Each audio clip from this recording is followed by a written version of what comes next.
What is up guys, Danny this side. So in this video, I'm going to show you how to solve the sync problem in Microsoft OneDrive.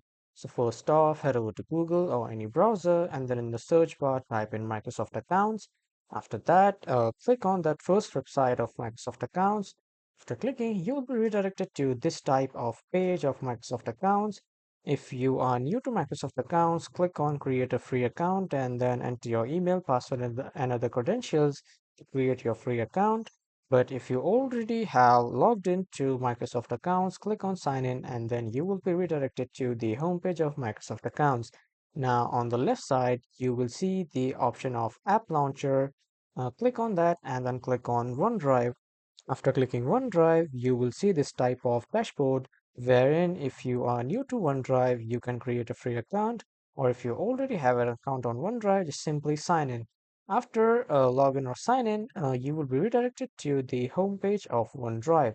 Now from here, you can opt for storage from here, or if you want to just directly go to the syncing options, you can just go to the cloud option of OneDrive at the bottom of your lower taskbar.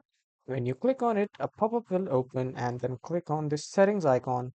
After clicking on settings icon, click on pause syncing and then click on quit OneDrive. So this will quit OneDrive and it will pause the syncing for some time.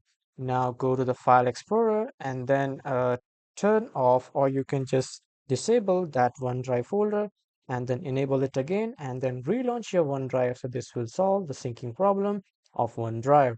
So that was all for this video, everyone. Thank you for watching.